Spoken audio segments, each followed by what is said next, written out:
జనసేన అంటే చాలామంది జన సైనికులు మాకు పదవులు అవసరం లేదు, పవన్ కళ్యాణ్ గారి ఆశయాలు ముఖ్యం అంటారు. మరి మీరు మొదటి తరం జన సైనికుడు అయ్యుండి 10 ఏళ్ల పాటు జెండా మోసి జెండా కట్టిన కార్యకర్త అయ్యుండి మీరు పదవులు ఎందుకు ఆశిస్తున్నారు? అంటే ఇక్కడ 3 టైప్స్ ఆఫ్ పీపుల్ ఉంటారండి ఏదైనా పొలిటికల్ పార్టీలో. ఒకళ్ళు ఏంటంటే ఊళ్ళల్లో ఉంటారు, వాళ్ళ పని వాళ్ళు చేసుకుంటూ పార్టీకి ఓటేసి సో ప్రజలకి ఏదో మంచి జరగాలని ఉంటారు.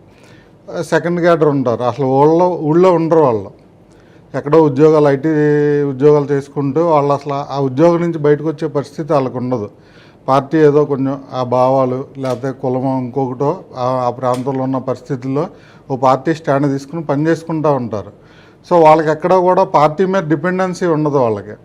సో ఎంతవరకు అలాంటి వాళ్ళే ఈ టైప్ ఉంటారు. ఇంకొక కేటగిరీ ఉంటారు, పార్టీ యాక్టివిటీస్కి ఖర్చు పెట్టుకుంటారు, యాక్టివిటీస్ చేస్తారు, పార్టీలో గుర్తింపు కోరుకుంటారు, ఒక ఐడెంటిటీ కావాలనుకుంటారు. ఈ కేటగిరీ కూడా ఉంటారు, ఏదన్నా అవకాశం వస్తే పోటీ చేయాలనుకుంటారు.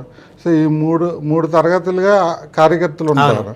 సో ఈ పొలిటికల్గా వెళ్ళే వాళ్ళు ఏదన్నా ఒక స్టెప్ తీసుకుంటే కనుక మిగిలిన 2 కేటగిరీస్ వాళ్ళు ఈ రకంగా దాడి చేస్తారు తప్పితే మేము ఆయన కోసం ఉన్నాం పదవుల కోసం అని వాళ్ళకి ఏమన్నా వాళ్ళు జాబ్ వదిలేసి వచ్చి గ్రౌండ్ లెవెల్లో పనిచేసి అక్కడ ఉన్న వాళ్ళకి ఇబ్బంది లేదని ఉంటే చూసుకునేవాడికి పొలిటికల్ ఐడెంటిటీ రిక్వైర్డ్ అవుతుంది.